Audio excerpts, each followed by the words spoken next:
Good evening traders and investors. ഇത് സിയാദ് ഇലിക്കൽ. എല്ലാ ദിവസവും വൈകിട്ടുള്ള പോസ്റ്റ് മാർക്കറ്റ് റിപ്പോർട്ടിലേക്ക് കടക്കാം. എല്ലാ ദിവസവും വൈകിട്ട് എന്ന് പറയുമ്പോൾ ഇന്നലെ വൈകിട്ട് ഉണ്ടായിരുന്നില്ല, ഇന്ന് രാവിലെ ഉണ്ടായിരുന്നില്ല. എനിക്ക് റിസർച്ച് അനാലിസ്റ്റിൻ്റെ റിന്യൂ എക്സാം ഉണ്ടായിരുന്നു, അതുകൊണ്ടാണ് വരാൻ പറ്റാത്തത്. കുറച്ച് പഠനമായിട്ട് ബിസി ആയിരുന്നു. ഇനി മാർക്കറ്റിലേക്ക് വരുമ്പോൾ മാർക്കറ്റ് ഗംഭീരമായിട്ടുള്ള റാലി അല്ലേ. 24,500 മുകളിൽ മാർക്കറ്റ് ക്ലോസ് ചെയ്തു. FMCG കമ്പനീസ്, HUL, നെസ്ലെ തുടങ്ങിയ കമ്പനീസാണ് മാർക്കറ്റിൻ്റെ കുതിപ്പിന് ചുക്കാൻ പിടിച്ചത്. ബജാജ് ഫിനാൻസും ICC ബാങ്ക് പോലെയുള്ള ഫിനാൻഷ്യൽ കമ്പനീസും റാലിക്ക് വളരെ വലിയ തോതിൽ ഹെൽപ്പ് ചെയ്തു. അങ്ങനെ സെൻസെക്സ് 753 പോയിൻറ്റ് മറികടന്ന് 79,273 ഉള്ളത്. നിഫ്റ്റി ആവട്ടെ 212 പോയിൻറ്റ് മൂവ് ചെയ്ത് 24,577 ക്ലോസ് നടത്തിയത്. അപ്പോൾ മാർക്കറ്റ് മുകളിലേക്ക് പോകുമ്പോൾ ഷോർട്ട് ചെയ്യാൻ നിൽക്കരുത്. കാരണം ഇന്നത്തെ മാർക്കറ്റ് ശ്രദ്ധിച്ചാൽ മനസ്സിലാക്കാൻ സാധിക്കും, ഗ്യാപ്പ് അപ്പിൽ ഓപ്പൺ ചെയ്തതിന് ശേഷം ഒരു നിമിഷം പോലും വലിയൊരു പ്രോഫിറ്റ് ബുക്കിംഗ് ഇല്ലാതെ ഒരേ ഡയറക്ഷനിലേക്ക് മാർക്കറ്റ് മൂവ് ചെയ്തത് കാണാൻ സാധിക്കും. നിഫ്റ്റിയുടെ ചാർട്ട് നമുക്ക് നോക്കാം. ഗ്യാപ്പ് അപ്പിൽ ഓപ്പൺ ചെയ്തു, പിന്നീട് മാർക്കറ്റ് ഘട്ടം ഘട്ടമായിട്ട് ഒരേ ഡയറക്ഷനിലേക്ക് മുന്നോട്ട് പോയി 24,581 ക്ലോസ് നടത്തിയപ്പോൾ ഒരു സമയത്ത് പോലും വലിയ തോതിലുള്ള പ്രോഫിറ്റ് ബുക്കിംഗ് മാർക്കറ്റിൽ നമ്മൾ കണ്ടില്ല. നിഫ്റ്റിയിൽ ഇന്ന് അതിശക്തമായിട്ട് നിഫ്റ്റീനെ റാലിക്ക് ചുക്കാൻ പിടിച്ചത് ആരാണ്? നേരത്തെ പറഞ്ഞ പോലെ തന്നെ നെസ്ലയും HUL-ഉം ട്രെൻഡും ICC ബാങ്കും ബജാജ് ഫിനാൻസുമാണ്. SBI ലൈഫിലും ഭാരത് ഇലക്ട്രോണിക്സിലും ജിയോ ഫിനാൻസിലും ചെറിയൊരു പ്രോഫിറ്റ് ബുക്കിംഗ് ഉണ്ടായിട്ടുണ്ട്. എന്നാലോ നല്ല റിസൾട്ട് വന്ന ഗ്രോ പോലെയുള്ള സ്റ്റോക്കുകൾ ശക്തമായിട്ട് പറന്നു. ഗ്രോയുടെ എല്ലാം തന്നെ ട്രേഡ് ചെയ്യുന്നത് ഓൾ ടൈം ഹൈയിലാണ്. മാർക്കറ്റ് ചെറിയ തോതിൽ കറക്റ്റ് ചെയ്തെങ്കിൽ കൂടിയും ഗ്രോ ശക്തമായിട്ട് മുന്നോട്ട് പോയി.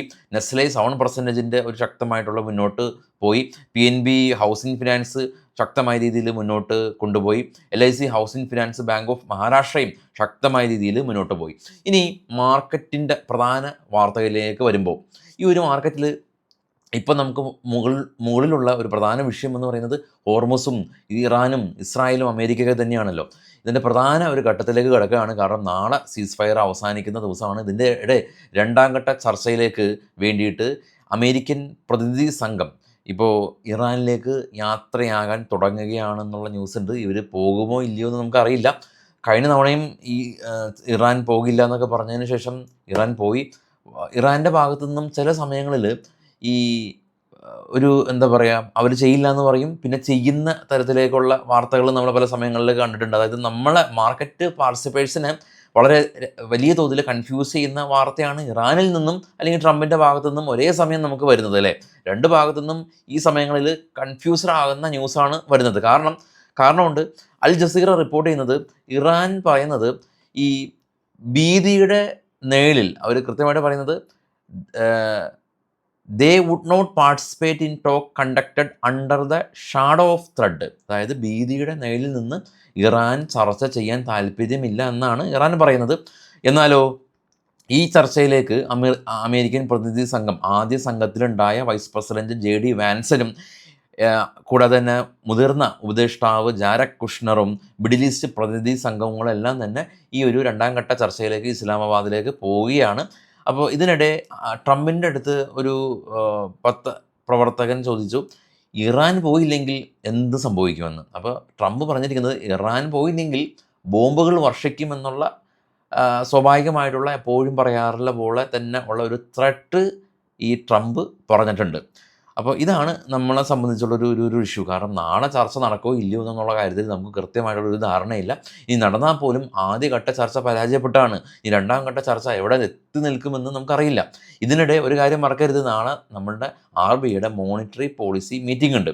അപ്പോൾ ഈ ഒരു ചർച്ച നടക്കും, ഇത് നല്ല രീതിയിൽ മുന്നോട്ട് പോകും എന്നുള്ള പ്രതീക്ഷയുടെ പുറത്താണ് ഇപ്പോൾ US മാർക്കറ്റ് ട്രേഡ് ചെയ്യുന്നത് ഓൾ ടൈം ഹൈയാണ്. ഇന്ത്യൻ മാർക്കറ്റ് ഇപ്പോൾ 24,500, 25,600, 26,300 അല്ലേ. ഏകദേശം ഒരു 1,800 പോയിൻ്റ് താഴെ മാത്രം മാർക്കറ്റ് നിൽക്കുന്നത്. അതായത് എത്രയാണോ മാർക്കറ്റ് വീണത് അതിൻ്റെ ഏറെക്കുറെയൊക്കെ മാർക്കറ്റ് റിക്കവറി മോഡിലാണ് ഉള്ളത്.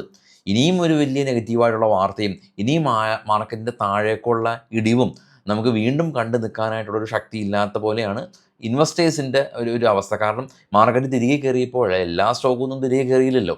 അവിടെ ഇവിടെയൊക്കെയായിട്ട് കുറച്ച് സ്റ്റോക്കുകൾ തിരികെ കയറി. ഒട്ടുമിക്ക സ്റ്റോക്കുകൾ ഇപ്പോഴും നമ്മുടെ ബൈയിങ് റേഞ്ചിൻ്റെ പരിസരത്ത് പോലും വന്നിട്ടില്ല എന്നുള്ളതാണ് വാസ്തവം.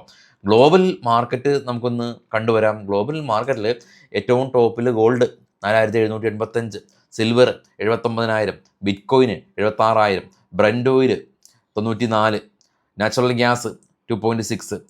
കൂടാതെ തന്നെ ഡോ ഫ്യൂച്ചറും നാസ്ഡാക്ക് ഫ്യൂച്ചറും പ്ലസ്സിലാണ്. ഏഷ്യൻ മാർക്കറ്റെല്ലാം തന്നെ പ്ലസ്സിൽ അവസാനിച്ചു. ഏറ്റവും താഴെ ട്രേഡ് ചെയ്യുന്ന 3 യൂറോപ്യൻ മാർക്കറ്റാണ്. അവരും വളരെ പ്ലസൻ്റായി പ്ലസ്സിൽ തന്നെയാണ് ട്രേഡിങ് അവസാനിപ്പിച്ചിട്ടുള്ളത്. ഇന്ത്യ വിക്സ് ഇന്ന് 7% ക്രാഷും നമ്മൾ കണ്ടു. പൊതുവേ വളരെ പോസിറ്റീവായിട്ടുള്ള മാർക്കറ്റിന് സാക്ഷ്യം വഹിച്ചു നമ്മൾ. ഒരുപാട് കമ്പനീസിൻ്റെ റിസൾട്ട് ഉണ്ട്. HDFCയുടെ എല്ലാം തന്നെ റിസൾട്ടിൻ്റെ ഒരു ഗുണം നമുക്ക് കിട്ടി. ഇനി നമുക്ക് കുറച്ച് സ്റ്റോക്കുകളുടെ വാർത്തകളിലേക്ക് പോകാം. ഈ ഒരു ഞായറാഴ്ച നമ്മുടെ കൊച്ചിയിൽ വെച്ച് നമ്മൾ ഓഫ്ലൈൻ ക്ലാസ് ഉണ്ട്. Future and option basic stock market course പങ്കെടുക്കാം. ഫസ്റ്റ് കമ്പനിയിൽ നമ്പർ ബിൻ ചെയ്ത് വെച്ചിട്ടുണ്ട്. ഇനി സ്റ്റോക്കുകളുടെ വാർത്തയിലേക്ക് പോകുമ്പോൾ BLS ഇൻ്റർനാഷണൽ വിസ സർവീസുകൾ നടത്തുന്ന കമ്പനിയാണ്. അപ്പോൾ ഇവരെ സംബന്ധിച്ചുള്ള ന്യൂസ് ഉള്ളത്, ഇവർ India Arab business corporation platform ഈ ഒരു ഡോക്യുമെൻ്റ് സർട്ടിഫിക്കേഷനൊക്കെ ആയിട്ട് ബന്ധപ്പെട്ടിട്ടുള്ള ഒരു പുതിയ കോൺട്രാക്റ്റ് സൈൻ ചെയ്തെന്നുള്ള news. Persistent system company net profit 20% ഉയർന്നു. എന്നാലും സ്ട്രീറ്റ് എസ്റ്റിമേഷൻ ഒത്ത് വന്നില്ല എന്നുള്ളതാണ് വേറെ ന്യൂസ് ഉള്ളത്. കമ്പനി ഇന്ന് 18 രൂപ ഡിവിഡൻഡ് പ്രഖ്യാപിച്ചു. ഫിസിക്സ് വാല കമ്പനി JP മോർഗൻ ഈ ഒരു സ്റ്റോക്ക് മുകളിലേക്ക് പോകും, 18% പൊട്ടൻഷ്യൽ ഉണ്ട് എന്ന് അഭിപ്രായപ്പെട്ടു. പ്രസ്റ്റീജ് എസ്റ്റേറ്റ് ഹൈദരാബാദിൽ ഇവരുടെ 22,500 കോടി രൂപയുടെ പ്രൊജക്റ്റ് ഇവർ കമ്പനി ലോഞ്ച് ചെയ്തു. 361 വാം കമ്പനി നെറ്റ് പ്രോഫിറ്റ് 250 നിന്ന് 289 ഉയർത്തി. കമ്പനി 6 രൂപ ഡിവിഡൻഡ് പ്രഖ്യാപിച്ചു. Transformers and rectifiers company Q4 result വന്നപ്പോൾ 94 കോടി രൂപയിൽ നിന്ന് 91 ചെറിയ തോതിൽ ഇയർ ഓൺ ഇയർ പ്രോഫിറ്റ് കുറഞ്ഞിട്ടുണ്ട്. എന്നാൽ റവന്യൂ ഗംഭീരമായിട്ട് ഉയർന്നു.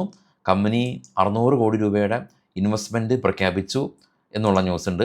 BML കമ്പനിക്ക് 590 കോടി രൂപയുടെ ഓർഡർ ലഭിച്ചു. ട്രാൻസ്ട്രൈൽ ലൈറ്റിംഗ് കമ്പനി ഇവിടെ നിലവിലുള്ള മാനുഫാക്ചറിങ് ഫെസിലിറ്റി എക്സ്പാൻഡ് ചെയ്യുകയാണെന്നുള്ള ന്യൂസ്. നെസ്ലെ റിസൾട്ട് വന്ന കമ്പനിയാണ്. നെറ്റ് പ്രോഫിറ്റ് ഗംഭീരമായിട്ട് ഉയർന്നു. ഇവരുടെ റവന്യൂ ഫോർകാസ്റ്റ് കമ്പനി ഉയർത്തി. 26% നെറ്റ് പ്രോഫിറ്റ് ഉയർന്നത്. Cochin shipyard government Navratna status കൊടുക്കാനായിട്ട് കമ്പനിക്ക് കൊടുക്കാൻ ധാരണയായിട്ടുണ്ട്. PNB ഹൗസിംഗ് കമ്പനി 550 നിന്ന് 650 പ്രോഫിറ്റ് ഉയർന്നു എന്നുള്ളതൊക്കെയാണ് ന്യൂസ്. നിഫ്റ്റി ചെറിയൊരു നെഗറ്റിവിറ്റി കാണിക്കുന്നുണ്ട്. എന്താകും ഉള്ളതിന് നമുക്ക് കൃത്യമായ ധാരണയില്ല. മാർക്കറ്റ് നമ്മൾ കഴിഞ്ഞ ദിവസങ്ങളൊക്കെ പറഞ്ഞ പോലെ നെഗറ്റീവായ വാർത്തകൾ ഇല്ലാതിരുന്നാൽ തന്നെ മാർക്കറ്റിനെ സംബന്ധിച്ച് മുകളിലേക്ക് പോകാനുള്ള ടെൻഡൻസിയാണ് മാർക്കറ്റിനുള്ളത്, എസ്പെഷ്യലി ഇന്ത്യൻ മാർക്കറ്റിനുള്ളത്. കാരണം നമുക്കൊരു ഡെവലപ്പിംഗ് നേഷനാണ്. നമ്മളുടെ എക്കണോമിക് ഡേറ്റാസ് എല്ലാം തന്നെ അനുദിനം മുകളിലേക്ക് പോസിറ്റീവായിട്ട് പോയിക്കൊണ്ടിരിക്കുന്ന അവസരത്തിൽ നെഗറ്റീവായിട്ടുള്ള വാർത്തകൾ ഇല്ലാതെ ഇരിക്കുമ്പോൾ തന്നെ അതൊരു പോസിറ്റീവായ വാർത്തയാണ്.